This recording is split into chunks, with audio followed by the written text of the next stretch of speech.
Si è insediato il nuovo CDA dell'AICA, Danila Nobile presidente, Giovanni Borsellino vice, Franco Puma componente, alla presenza del direttore Claudio Guarneri. Vasta operazione del controllo del territorio dei Carabinieri tra i comuni di Licata e Palma di Montechiaro. Il colonnello De Tullio consegna 3 encomi per operazioni dei Carabinieri brillantemente eseguite. Gli avvocati agrigentini consegnano 2 condizionatori d'aria per la sala colloqui del carcere Petrusa. L'onorevole La Rocca Ruvolo interviene sulla crisi idrica nel Riberese. Saranno distribuiti oltre 600.000 metri cubi d'acqua per l'irrigazione delle piante. I lavoratori del consorzio di bonifica Agrigento 3 riceveranno presto gli stipendi arretrati. Sarà abolita l'addizionale comunale per gli aeroporti siciliani minori, in arrivo la misura da parte della Regione siciliana. Accolto positivamente il nuovo corso di laurea in medicina veterinaria a Palermo, oltre 176 nuovi iscritti. Si fanno già i primi nomi dei calciatori in arrivo alla nuova Acragas, altre novità presto in arrivo.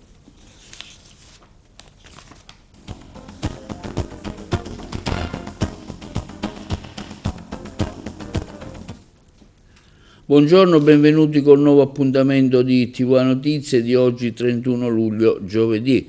Si è insediato presso la sede dell'AICA in Contrada San Benedetto il nuovo consiglio di amministrazione dell'azienda idrica Comuni Agrigentini, nominato dall'Assemblea dei Sindaci. A presiederlo è stato Danila Nobile, designata alla guida del CDA per questo nuovo mandato. Alla seduta hanno partecipato il direttore generale di AICA Claudio Guarneri, il presidente dell'Assemblea dei Sindaci Salvatore Di Bernardo e gli altri componenti del consiglio di amministrazione Franco Puma e Giovanni Borsellino, che è stato nominato anche vicepresidente. Le interviste. Per me questa è una nomina che rappresenta un importante momento decisivo rispetto a quelli che sono gli obiettivi di questa società. È un momento delicato, ma è anche un momento di grandi responsabilità, però noi siamo abituati a lavorare con uno spirito collaborativo, con fermezza, e riusciremo a riportare AICA a livelli alti e a fare in modo che la collettività e che tutto il territorio possa riavere un servizio pubblico fondamentale che è quello idrico. Gli obiettivi sono ambiziosi sicuramente e sono un po' quelli che ho detto prima, che ho anticipato, quindi quelli di riportare AICA a dei livelli alti. Ci riusciremo insieme, abbiamo già avviato tante interlocuzioni con tutti gli uffici interessati, quindi nei primi giorni, sono solo i primi 2 giorni di lavoro che mi hanno vista interessata da diverse attività con il territorio, con gli uffici e con tutti i soggetti coinvolti, per cui chiedo un po' di fiducia rispetto a questo nuovo incarico, però sono sicura che con serenità riusciremo uno per volta a risolvere tutti i problemi che ci sono. Abbiate un po' di pazienza, un po' di fiducia e scoprirete che un giorno e una cosa per volta riusciremo a ridarvi quella fiducia che ci deve essere verso un servizio pubblico, che è quello idrico, che è un servizio che tutti dobbiamo avere. Io faccio parte di questo territorio e proprio perché tengo al mio territorio farò in modo che tutte le mie competenze, tutte le mie capacità e l'esperienza che negli anni mi ha portato oggi ad essere qui con voi possano fare in modo che ci sia una svolta decisiva, e sono sicura che ci sarà. Prosegue l'azione di contrasto al commercio ambulante e abusivo, sequestrati 120 kg di pesce e 10 kg di uva. Il servizio coordinato a largo raggio tra Licata e Palma di Montechiaro da parte dei Carabinieri, accertate anche violazioni in materia sanitaria, lavorativa e pubblica sicurezza nei lidi balneari del Licatese. Il servizio. Nell'ambito dei servizi di controllo del territorio finalizzati al contrasto e al commercio ambulante e abusivo, i Carabinieri della sezione radiomobile della Compagnia di Licata e della stazione di Palma di Montechiaro, con il supporto delle rispettive polizie locali e della Guardia Costiera, hanno effettuato i mirati interventi nei predetti centri urbani. A Licata, in via Recapriate, i militari hanno sottoposto a verifica un venditore ambulante sorpreso a esercitare attività di vendita di circa 10 kg di uva da tavola a bordo di un motocarro senza l'autorizzazione per il commercio su area pubblica. A Palma di Montechiaro, in via Roma, 2 soggetti sono stati individuati mentre effettuavano la rivendita di prodotti ittici nel suolo pubblico in assenza della regolare concessione. La merce, priva dei necessari requisiti igienico-sanitari, ammontava a oltre 120 kg di pesce. L'intero prodotto rinvenuto è stato sottoposto a sequestro amministrativo e successivamente distrutto mediante autocompattatore secondo quanto previsto dalla normativa vigente. A carico dei trasgressori sono state elevate sanzioni amministrative per un importo di circa 12.000 euro. Le attività rientrano in un più ampio piano di controlli avviato nei mesi scorsi e destinato a proseguire con l'obiettivo di garantire il rispetto delle normative vigenti, tutelare la salute dei consumatori e assicurare condizioni eque per tutti gli operatori del settore.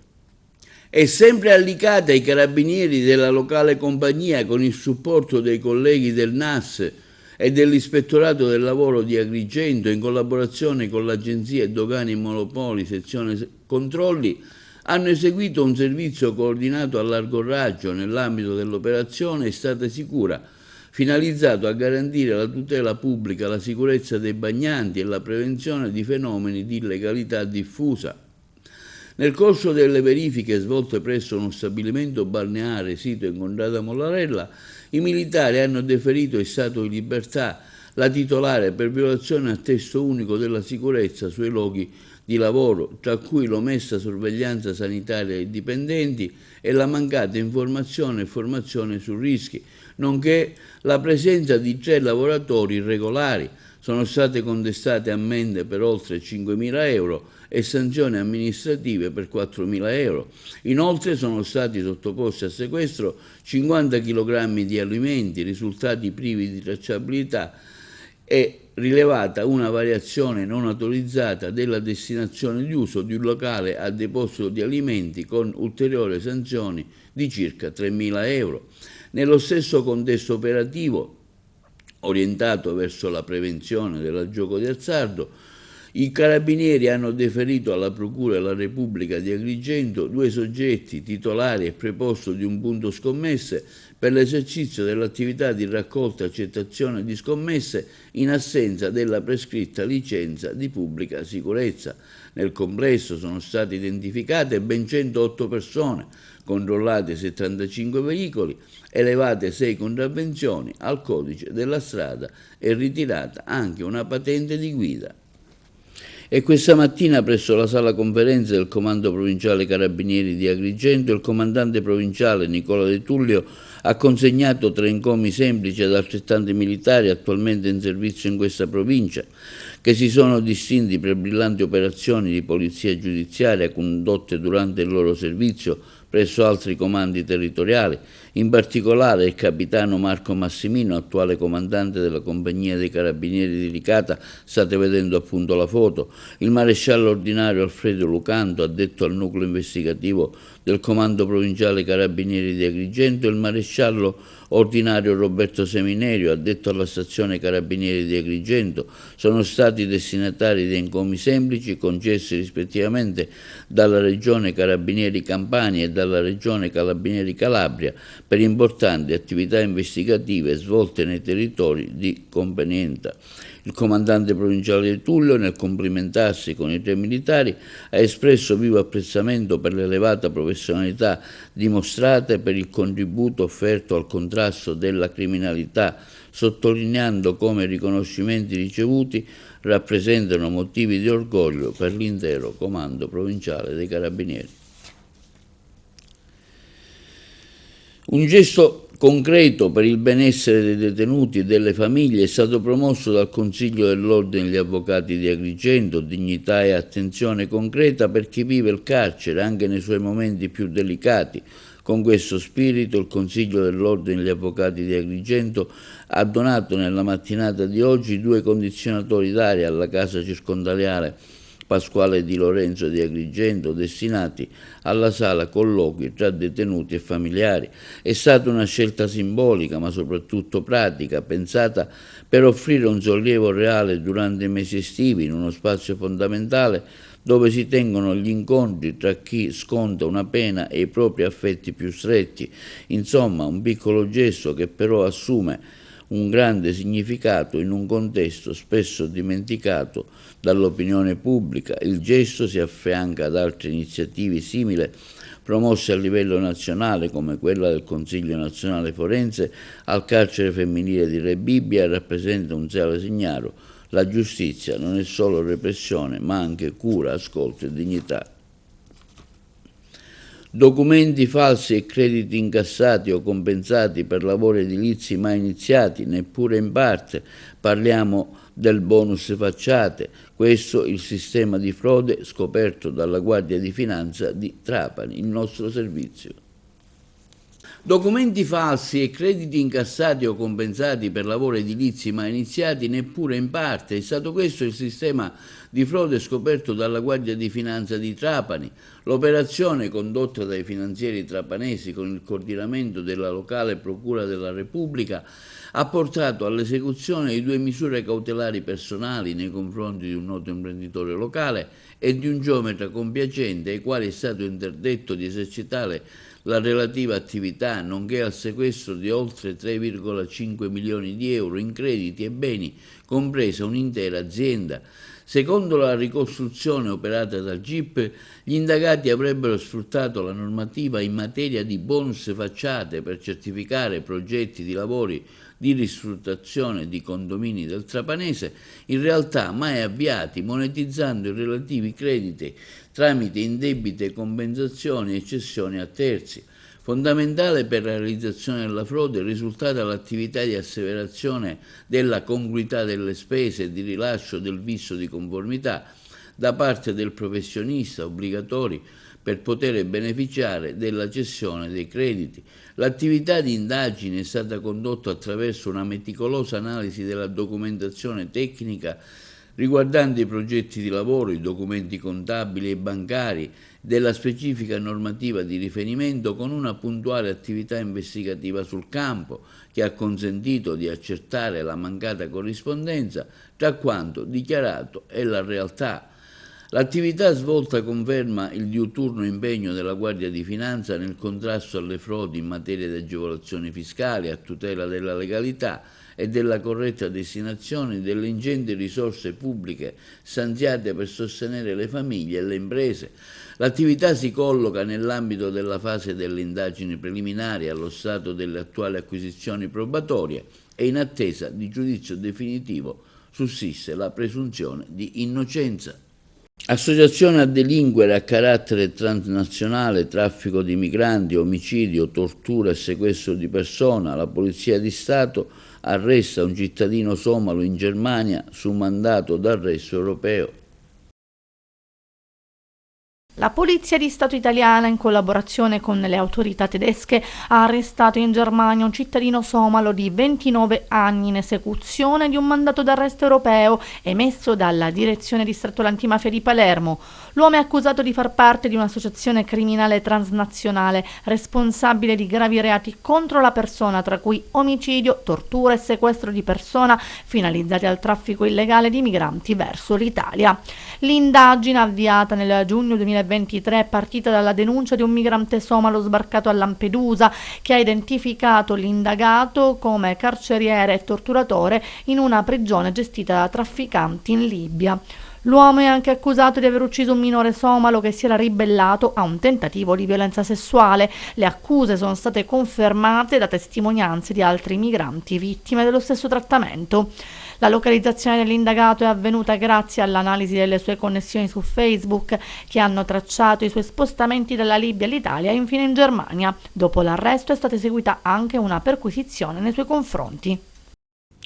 Ha ricevuto una comunicazione di licenziamento e per nulla rassegnato a perdere quel posto si è recato dal suo datore di lavoro per parlargli. Appena entrato avrebbe messo sul tavolo la lettera di licenziamento e un coltello a serramanico. A scongiurare il peggio è stato l'arrivo della polizia. È successo a Sciacca, l'uomo è stato denunciato in stato di libertà alla locale Procura della Repubblica per le ipotesi di reato di minacce e porto di oggetti atti a offendere.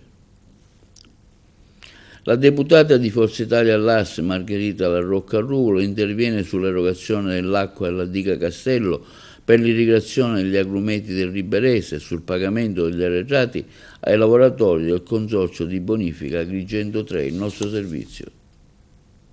La deputata di Forza Italia all'As, Margherita La Rocca Ruvolo, interviene sull'erogazione dell'acqua della diga Castello per l'irrigazione delle piante del Riberese e sul pagamento degli arretrati ai lavoratori del consorzio di bonifica Agrigento che, affermando come 600.000 metri cubi d'acqua della diga Castello che erano stati accantonati per uso potabile e che sono stati recuperati nei mesi di gennaio e febbraio, dovrebbero essere utilizzati per consentire l'irrigazione fondamentale per salvare le piante, soprattutto gli agrumeti nel comprensorio riberese.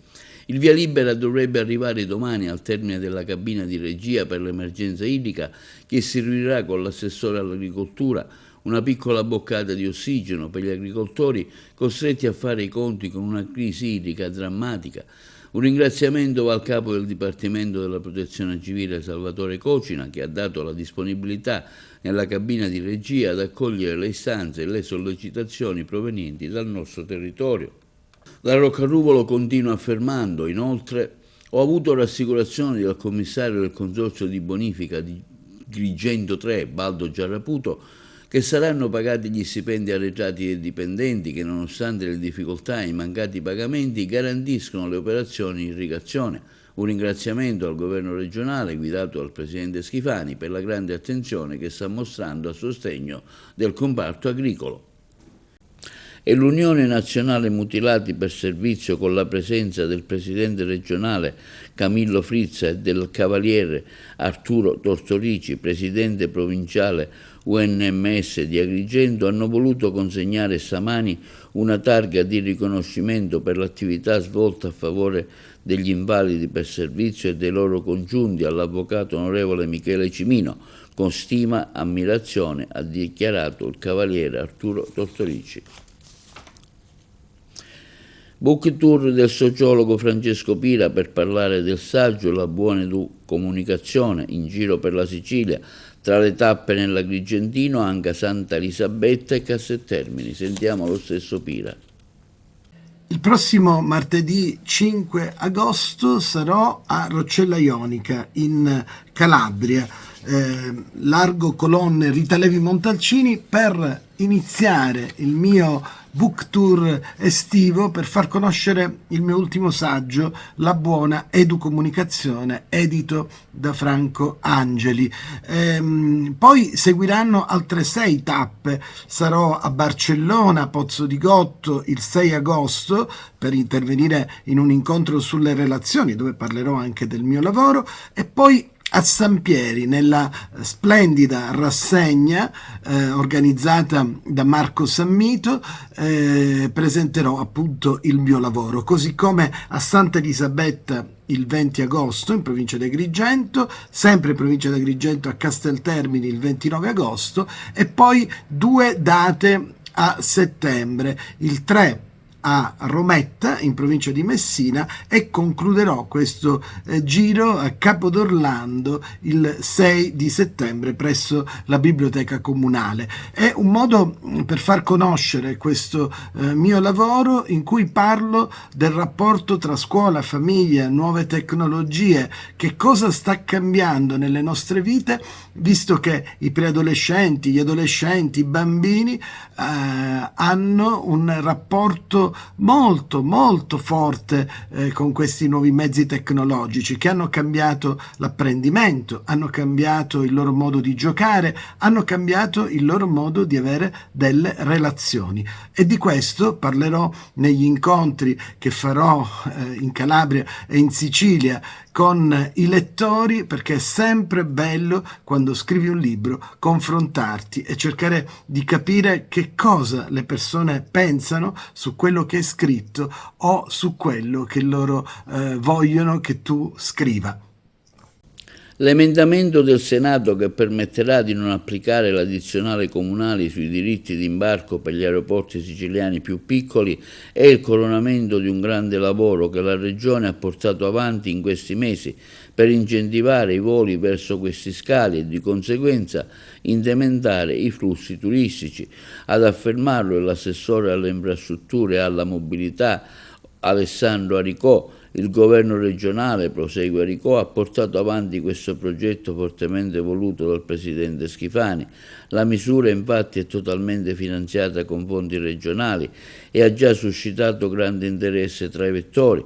Consentirà, afferma Aricò, l'aumento dei voli e del numero dei passeggeri nei territori connessi ai 4 aeroporti interessati, ovvero quello di Trapani, Comiso, Lampedusa e Pantelleria. Il provvedimento permetterà di valorizzare queste aree e rafforzarne il turismo, incentivando anche la destagionalizzazione. Sovraffollamento oltre il 70% nelle carceri italiane, carenze sanitarie e un altissimo tasso di suicidi, 45 tra detenuti e 3 fra la polizia penitenziaria. Oggi davanti alla casa circondariale Ucciardone di Palermo un sit-in di solidarietà da parte dei garanti dei diritti dei detenuti e delle associazioni forense per mantenere riflettori accesi su questa emergenza, il servizio da Palermo.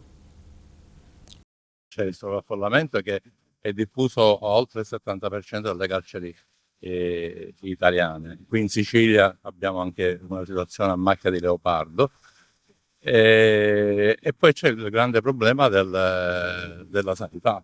La sanità, la gente non viene curata, la gente muore in carcere si muore per mancanza di cure. Questo avviene sicuramente in Sicilia, ma credo anche in altre parti d'Italia. Abbiamo e seguiamo anche tante segnalazioni da parte di detenuti che ci chiamano per confrontarsi, per parlare con noi e che noi segnaliamo regolarmente alle ASP. E sicuramente il personale che è insufficiente, non solo il personale sanitario, ma anche il personale della polizia penitenziaria che è sotto stress. Oggi siamo a 45 suicidi dei detenuti e ben 3 suicidi fra la polizia penitenziaria, che sono numeri altissimi. Poi ecco la questione igiene, perché io quello che non capisco è che le ASP chiudono un'attività commerciale se non rispettano le norme igieniche. Qui basterebbe entrare nel carcere Lucciardone, ma non è solo Lucciardone, non vorrei focalizzare soltanto, ma lo dico per esempio, basterebbe visitare le celle delle carceri per dire vabbè, chiudiamole. Ci troviamo davanti a una targa qui alle mura esterne del carcere Lucciardone, Giardino Marco Pannella. Marco Pannella diceva visitare le carceri.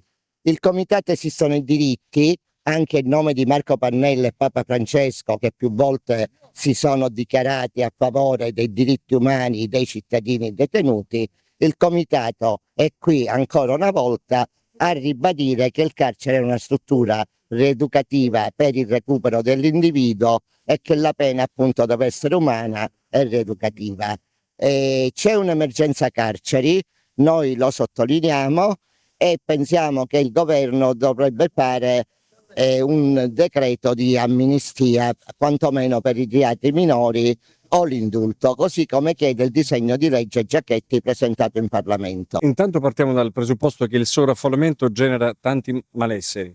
All'interno del carcere in questo momento c'è un'infestazione da parte di cimici che rende impossibile il vivere all'interno, il vivere quotidiano, ma soprattutto notturno, perché i detenuti la mattina sono tutti quanti morsi da questi insetti, questi parassiti. La direzione si è promossa di disinfestare, ma non è riuscita ancora a farlo completamente, perché per farlo bisognerebbe evacuare tutta la sezione, il che è impossibile, almeno per 24 ore, ed è in regime di sovraffollamento questa cosa è impossibile, quindi stanno soffrendo di questo problema. Poi ci sono le carenze strutturali, quelli soprattutto della presenza degli agenti, che rende anche difficile fare attività all'interno, soprattutto d'estate, e quindi questo non fa altro che peggiorare sempre una situazione che già c'è un malessere interno.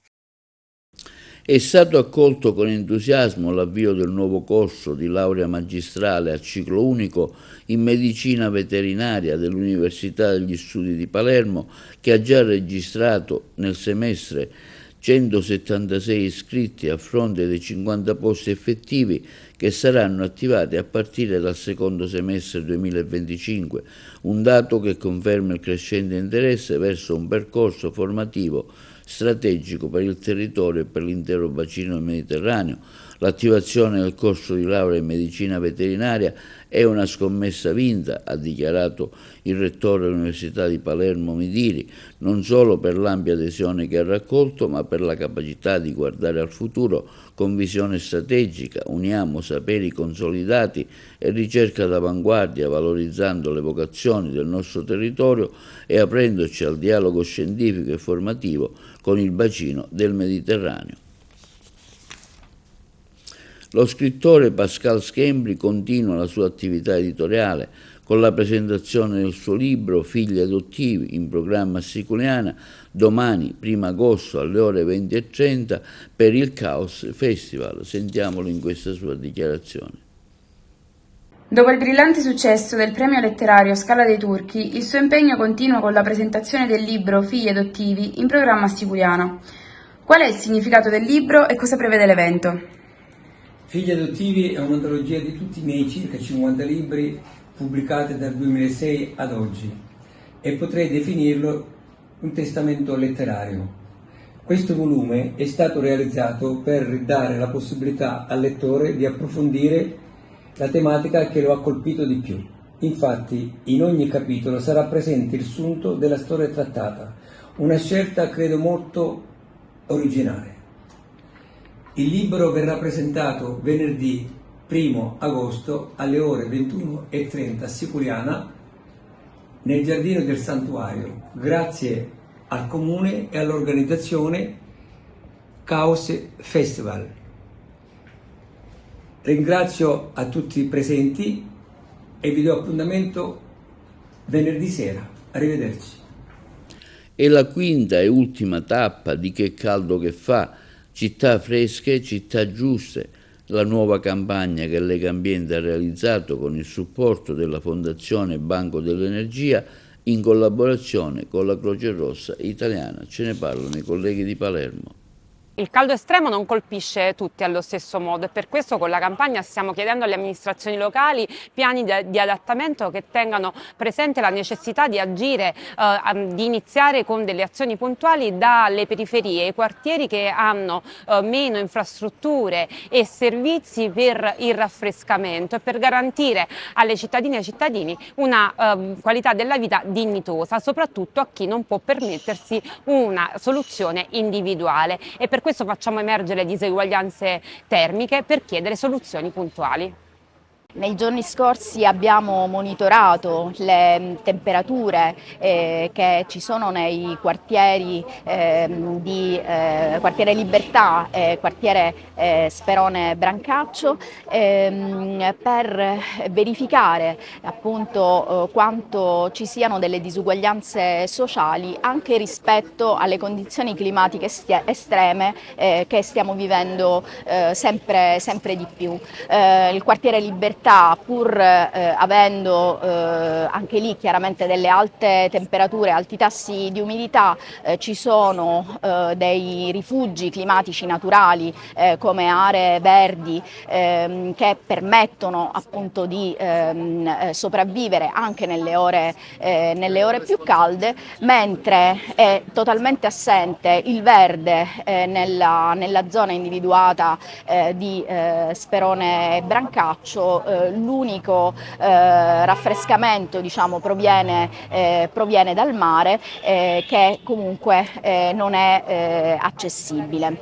Iniziativa molto importante, un plauso a Legambiente che è sempre molto sensibile non soltanto a queste iniziative, ma a tutte quelle che riguardano l'aspetto ambientale.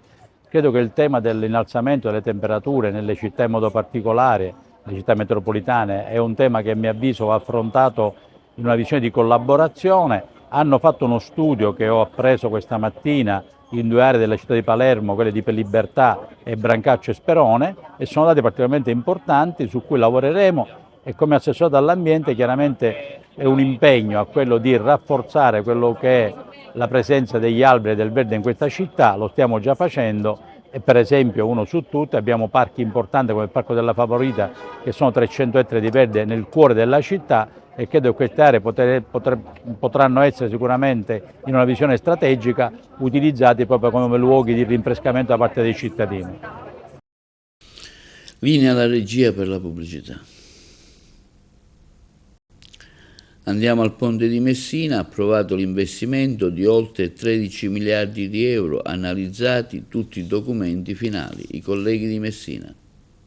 Nel pomeriggio di ieri si è svolto il tanto atteso consiglio di amministrazione della società Stretto di Messina. Alla presenza del vice premier e ministro delle infrastrutture e dei trasporti, Matteo Salvini.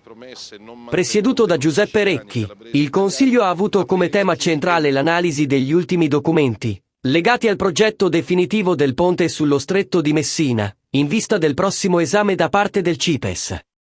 L'investimento aggiornato, calcolato dopo la definizione degli atti aggiuntivi con tutti gli affidatari coinvolti, rimane fissato a 13,5 miliardi di euro, interamente finanziato dalla legge di bilancio 2025 e dall'incremento del capitale della società Stretto di Messina, realizzato nel 2023. Pietro Ciucci ha commentato che questa fase preparatoria verso il CIPES è stata particolarmente intensa, sia per l'ingente mole di documentazione che ha richiesto la massima attenzione, sia per il coinvolgimento di numerosi soggetti, come dimostrano i contenuti del recente accordo di programma siglato da 7 enti partecipanti. L'amministratore delegato ha inoltre sottolineato che il Consiglio di amministrazione ha completato la predisposizione della documentazione da parte della società Stretto di Messina. Questi materiali saranno ora sottoposti al CIPES per l'approvazione definitiva attraverso il Ministero delle Infrastrutture e dei Trasporti.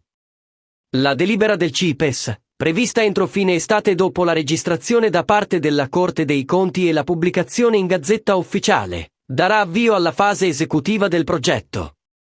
Verrà avviata la progettazione esecutiva per fasi costruttive e la realizzazione del programma delle opere anticipate. Questo includerà le operazioni preliminari alla cantierizzazione, la risoluzione di interferenze tecniche, la bonifica dagli ordigni bellici, indagini di natura archeologica, geognostica e geotecnica, oltre alla predisposizione dei campi base. Con l'approvazione del CIPES sarà emessa la dichiarazione di pubblica utilità dell'opera, che permetterà l'avvio degli espropri. L'intero processo seguirà una modalità graduale, rispettando pienamente il piano già comunicato nei mesi precedenti e mostrando particolare attenzione ai diritti degli espropriandi. E per lo sport si fanno già i primi nomi dei calciatori in casa Agragas, presto altre novità in arrivo. Ce ne parla meglio il collega Carmelo Lentini. Cresce la curiosità attorno al nuovo gigante che lunedì prossimo 4 agosto si riunirà allo stadio Esseneto per iniziare la preparazione. Si ripartirà dalla promozione, manca solo l'ufficialità da parte della LND e dal punto di vista tecnico è stato scelto un nuovo allenatore. Si tratta di Sebi Catania, molto conosciuto, 51 anni, nativo di Latina, in possesso della licenza UEFA, la scorsa stagione a Giarre con cui ha vinto il campionato di promozione. Con lui è stato scelto anche il nuovo DS, si tratta di Tino Longo, ex del Pro Favara, Castrum Favara, con cui è stato 4 stagioni consecutive tra eccellenza e Serie D. Secondo i tantissimi rumors si sta allestendo una rosa di calciatori molto competitivi e sulla bocca di tutti circolano i futuri beniamini biancazzurri. Si tratta dei difensori Alfonso Cipolla, vecchio capitano biancazzurro, Alexander Noto, Michele Fragapane, il portiere Denis Sansone, l'esterno Stefano Piazza, gli attaccanti Silvio Tripoli e Beppe Gambino, il centrocampista argentino Cristian Jama, i quali hanno sposato di buon grado il nuovo progetto biancazzurro. Inoltre Giuseppe Marchica, centrocampista classe 2000, ex Pro Favara e Camarat, Charles King, centrocampista classe 2000, ex Pro Favara e Camarat, e con cui ha vinto lo scorso torneo di promozione. Poi ancora un ragazzo del 2003, un terzino sinistro, nativo di Grotte, si tratta di Dylan Rosario Rizzo, la scorsa stagione in eccellenza con il Sersale, ma all'orizzonte si intravede la possibilità di tesserare l'attaccante esterno sinistro Luca Ficcarotta, ex Palermo.